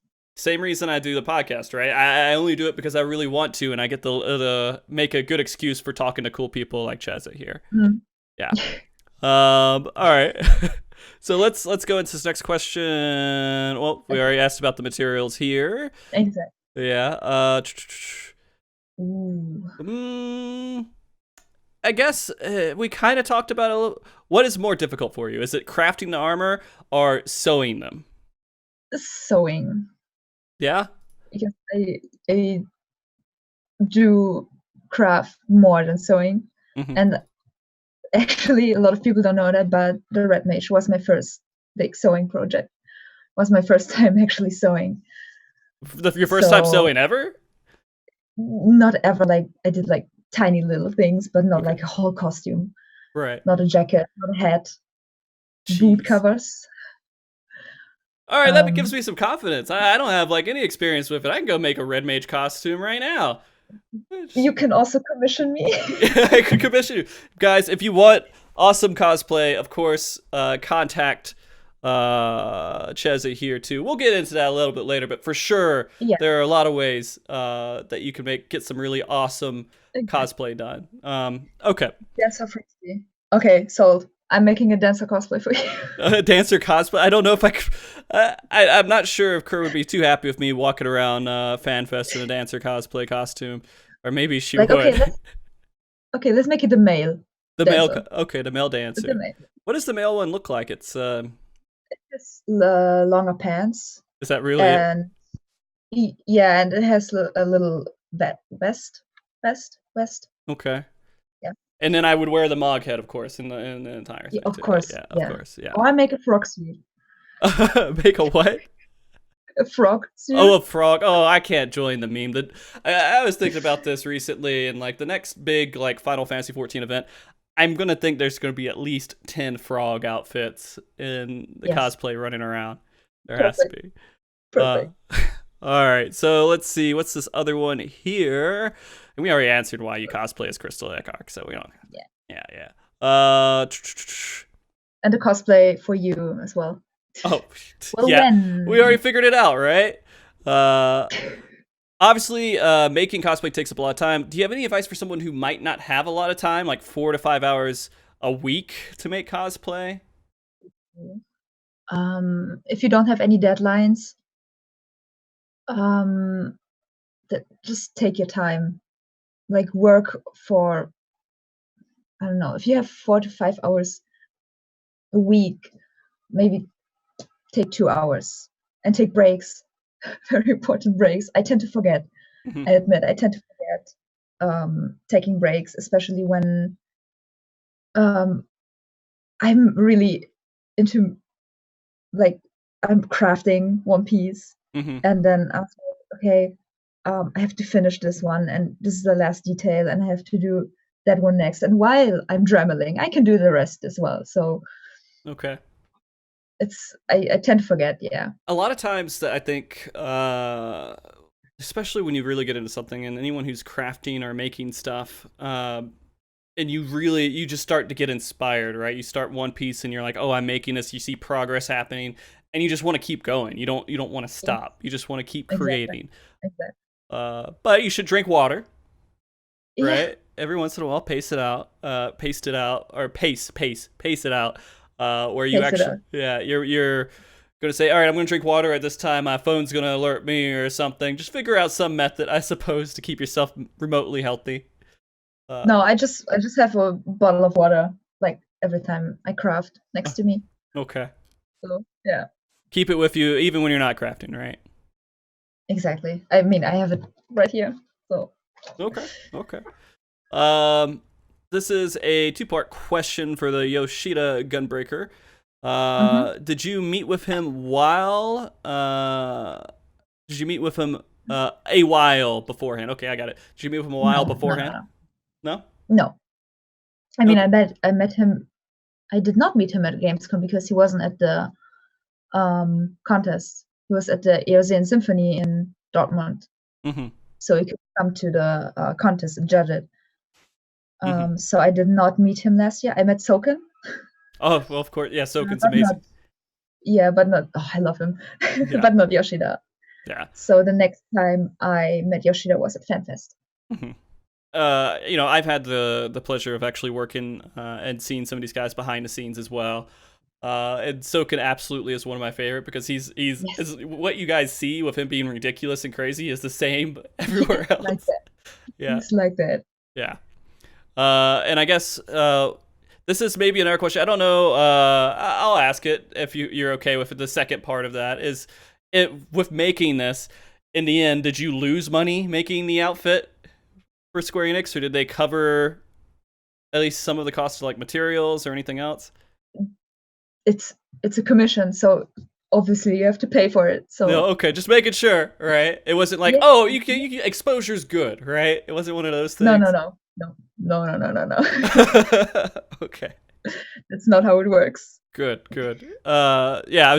So there you go. She wasn't. She did it as a commission. So you guys should know that. You could also commission Chezah. Not just if you work for Square-Enix, you don't have to work for Square-Enix to commission her. So the other part here is actually, since you enjoy the in-character aspect of cosplay, have you ever done or planned to do cosplay skits? For videos, yeah. Yeah? Sure. Okay. If someone wants to ask me, yeah. Maybe get together with some other cosplayers and... Yes, definitely. That's pretty awesome. We have so many amazing people in the community, and it would be a shame not to involve them. All right, so I got the questions here again. If you guys have more questions, please ask them. We have other questions to ask here in a second, but I do need to do one more announcement for this giveaway. Again, pretty good chance that you guys can get this if you guys enter in here. There's not actually a huge amount of people with U.S. addresses, apparently, so please enter in that one, and I'll let you guys know who will win that here, maybe after the next question we got. And so, let me go. Let me look. I guess I can ask this. I don't know if you want me to ask that or not. Sure. Okay. Go ahead. Chezah, are you going to be at FanFest 2020 in North America? I wish. It's just so expensive. Okay. And I mean, I have a part-time job, but a lot of money goes into making the cosplay. So, if someone would commission me anything, it would cover a lot, but no, it's super expensive. Like hotel and having the luck of getting a ticket in the first place. Yeah, you got to be really on point with hoping the system registers your clicks. Yeah, that's coming up from it. Yeah, that should be up in about 4 months or so. They might start doing tickets and everything around already. God. Okay, and let's see. Is there any? Let me go ahead and do the giveaway. So, let's see who wins that. Where did I put it at? Right here, manage, and we are going to draw. All right, so Foot Soldier. Foot Soldier, are you in chat? Yeah, it's a good name. If you're there, say it. All right, there we go. Foot Soldier, get with me after the show, and I will set up the address and everything else for getting this awesome Tataru. I can't say stuff. I don't know why. Maybe I said that right. I don't know. I'll get this over to you. Yeah, the figurine. It's a little bit bigger than the figurine. The other ones that had like the Hachafont and the Titan one, they're kind of small. This one is much larger. So, all right. So there's our giveaway. Let's see. There's a couple other questions. If you guys want to ask questions, this is your last chance to do it because I'm going to ask some other questions for Chezah myself. One of them, of course, since we've asked it, and we're talking about it, joking about the dancer and everything. But if you had to imagine, all right, so Frosty is sitting here, and you're like, what is the one cosplay Frosty should cosplay? What would work the best for Frosty? What would that be? Do you have a favorite character, first of all? Yeah. Grinwald. Do you remember Grinwald? Stormblood? Yes. Favorite character. No one else loves him. He is my favorite character. Do it. Yeah, you think so? Yeah. He's a lot larger than I am. I don't know if I could represent him fairly. Listen, I'm 5'5". Oh, okay. I'm small. And I cosplay Zenos. Okay, that's fair. I have friends who are cosplaying, I don't know, small characters and are taller than me, which looks very weird on pictures. Mm-hmm. So, just go for it. Cosplay is for everyone, no matter how you look like, where you are from. So just go for it. Okay. And if you guys don't know who I'm talking about, it's the guy who says all his name days are coming at once. And has the big hammer that dies horribly within the story of Stormblood in the most painful death I think I've ever experienced in this game. ENJOYYY? I don't know about ENJOYYY. I don't know. Gamer ENJOYYY. Gamer ENJOYYY. I don't know what that would entail. Would he have like just a controller with him, or would he say, "Thou art not mess with me, Teabag 2020"?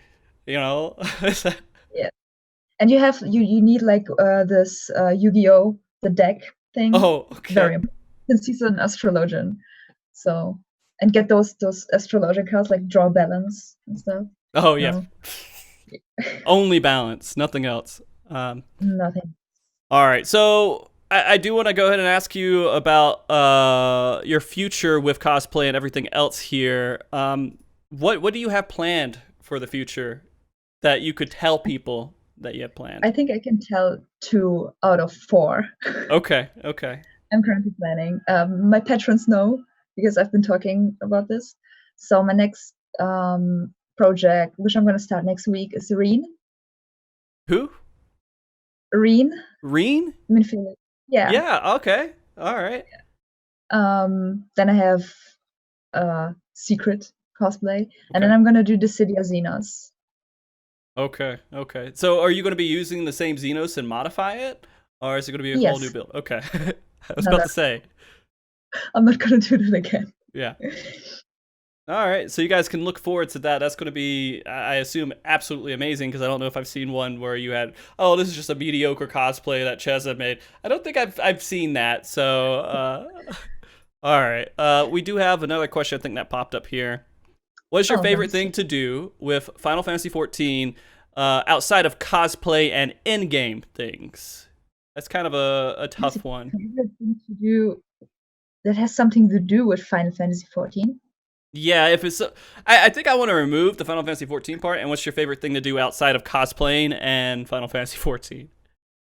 Well, I draw. Okay. I sometimes draw a lot. Also Final Fantasy XIV, of course. Yeah. But if we remove Final Fantasy XIV, it's, well, I go to work. I don't get joy of work. Right. Work can be pretty fun. Okay. Sometimes. And I go to the gym. The gym? Okay. I mean, that's fair. That's endorphins, right? You can't really not enjoy that after you work out. Yeah. Okay. All right. And I mean, yeah. You have, and again, you're a very busy person. Work and school and cosplay and 14 and the community and so on. And living, I suppose, too, to add to all those different things.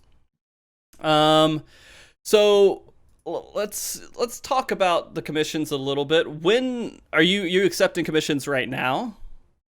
Well, not officially for everyone, but like closer friends. Okay. If Okay. they are very serious about it. I mean, we talk. It's not like, hey, I want this. Okay, I'm making this. Mhm. It's like very serious. We talk about price, budget, quality. Of course, I'm going for like high quality, but if it's not within your budget, we can talk about like what materials I'm going to use. Okay. Yeah, and so basically, if you know Chezah in some way and she's comfortable working with you at the moment, contact her. Or if you just have $1 million sitting around, I'm sure Chezah will talk to you as well. Right? Of course. Yeah. So that's interesting. I'm very excited to see kind of what can get produced for that. And I know it's kind of one of those things where you do have to be in a certain price range because it's not. When we're talking about making cosplays, we're talking about months and months of work, not just something you like, okay, you throw together really quick and give to somebody. All right. Other things that I kind of want to make sure, you're going to be doing a closing bit here in a moment, but I want to make sure we cover it now. How, if they're going to want to support you, Patreon, does someone have the Patreon link that we could just put in chat here? I don't know. I can maybe, let's see. Just make sure we get that out there for people who want to follow you and everything with that. I currently have only 2 tiers, but you get to, hold on, there we go. I can just, oh shit. There we go. We got it. Oh, of course. Oh. Sorry, you gotta ask for permission. Hold on. There we go. You got it? I sent it to you. Okay, yeah. Thank you. That's super obvious. Yeah, 2 tiers, but you get, with the second tier, you get access to my Discord, where we talk a lot about everything. Okay. So yeah. All right. And I will add more tiers this year, at least 2 more tiers, hopefully. Okay. No. All right. Well, with that, guys, I think we are kind of getting to the closing bits here and everything. It's been an absolute pleasure meeting with you, Chezah, and talking to you and getting to know more about what you do. It's been an honor, really. Again, like I say, this is just my excuse to sit down and talk to somebody.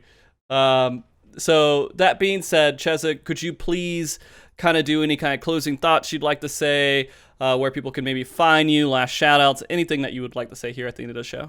A shout out to everyone, to the whole community, for all the immense support and all the love for over the years.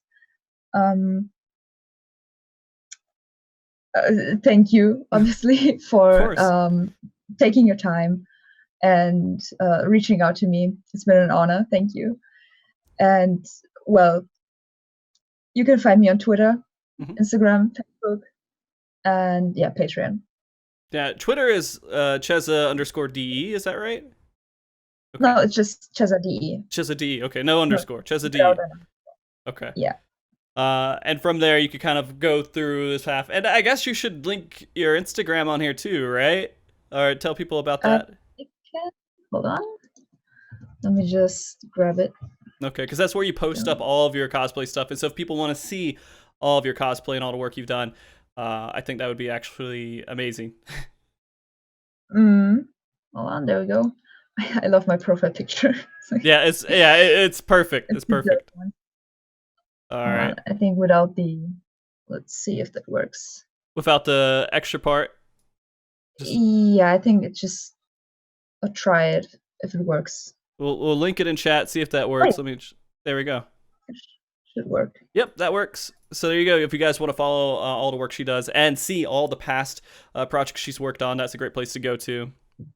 Anything else you want to say, Chezah? I mean, I already said good? Thank you. Yeah. It has been really cool. Okay. And I'm not even tired, so I'm going to work. And what time is it there? It's 1 a.m. 1 a.m.? 1 a.m.? Okay. Yeah. Jesus Christ. All right. Thank you for coming in this awkward time. I know sometimes working and having people from Europe and everything come on the show, it's a lot for me to ask for you guys to stay up late and kind of discuss everything, and I really appreciate that you did it. Thanks. Yeah. It's been amazing. All right, guys. Let me go ahead and say my last bits here. I do want to give a shout out again to Chezah for being such an excellent guest, and I hope if you guys all enjoyed this and everybody else enjoyed it, I will be trying to do more kind of one-on-one interviews and discussions with everyone else from the community that I absolutely believe should be highlighted. And Chezah, again, definitely one of the ones that I think should be. Thank you to everyone who came and watched the show. Thank you to all the mods in the chat who helped out. Brian over there with the link, of course, after it got muted. I appreciate that. Thank you very much, Carrara, for being such an awesome person in the my life in the background, supporting me emotionally, making sure I stay sane. Thank you, Andre Kane, for the music that I use in the intro and the closing. Thank you, Blizzana, for the artwork. And for next week, and let me post your Twitter here too, so people can have that. Next week, it's kind of a moving target for what the show's going to be about.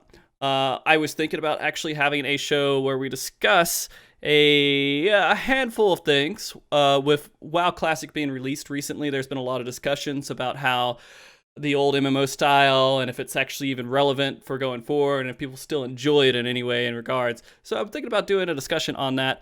One-on-one interviews we have loosely lined up soon. Dyrus, who's going to be coming on the show as well to discuss his entry into Final Fantasy XIV streaming from League of Legends and everything. So look forward to that. And with that all being said, again, thank you everybody. I hope you all have a wonderful rest of your evening or your early morning for some people. And you guys, see you next time. Remember to be good, keep cool, stay frosty, all that nonsense. And bye, guys. Drink all the water. All right. Wave. You got to wave. All right. Well, let me go to the credits. Where is it?